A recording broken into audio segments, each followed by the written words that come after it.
If you don't like pulling up to a red light and seeing your car right next to you, then don't buy a 3 Series, or a C-Class, or an A4. If you want to stay European and stay distinctive, you might want to look at this guy, the Volvo S60 T5. Let's drive this 2013 all-wheel drive version and check the tech. Now, the first thing you may notice about an S60, especially compared to its competitors, is it looks a lot less stodgy. Really strong coupiness to its fastback roofline, even though it's obviously a sedan like all the guys it competes against. These may be the most comfortable seats I've sat in all year.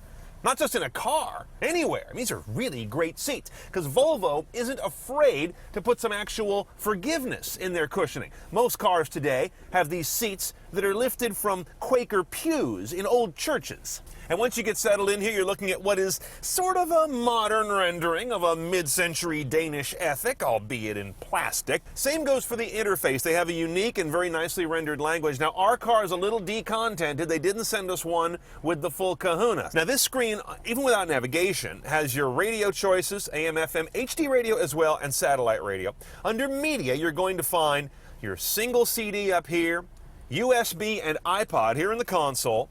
That iPod readout's pretty good. It does a nice job of letting you quickly get to the different ways of sorting your music, and again, nice display of text. Bluetooth streaming, good meta tags show up, as you can see right there. And of course, you got an aux jack in here as well. No nonsense like hard drive or SD cards or any of that stuff, just the hits. A couple of gripes though about the interfaces in this car. When you turn the volume, why do I need to see a volume graphic over my screen? That's just stupid. I didn't find a setting to turn that thing off like I have in some cars. I hate it. And these two LCD displays inside the TAC and the Speedo really bring down this cabin. They've done a beautiful job of rendering everything in here, and then they go to this 8-bit monochrome thing, which is just ugly. You can upgrade the audio in these cars to a 12-speaker, 650-watt Dolby Pro Logic system, which is going to give you all the usual kind of theater sound, and I believe DVD playback as well when you're parked.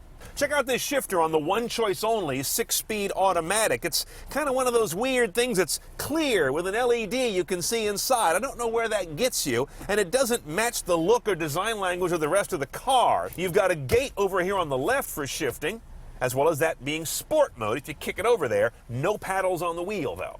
And Volvo continues to have this weird little peeky-boo deal down here behind the console. If I put something there, you know what would happen? I'd swear I lost it, and I'd go buy another one. And then I'd find this one, and I'd hate me and Volvo both. And this kind of annoys me. The wheel does telescope, but it only goes from too close to too damn close. I can never get it far enough away from me.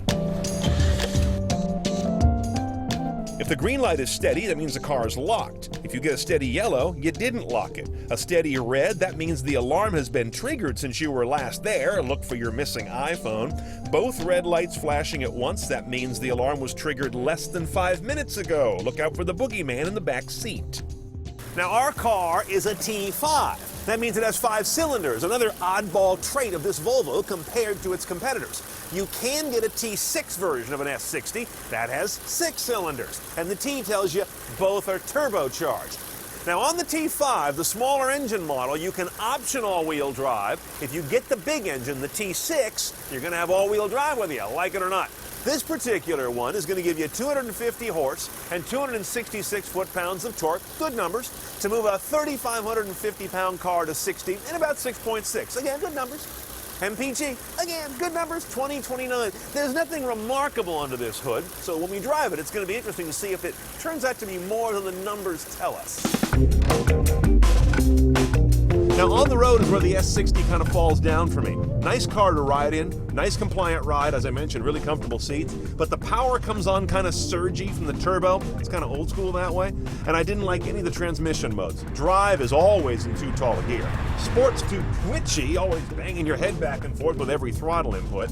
And manual mode, well, forget that. I bought a car with an automatic. I don't want to shift it all the time just to get responsive driving. So I didn't enjoy driving this car as much as riding in it.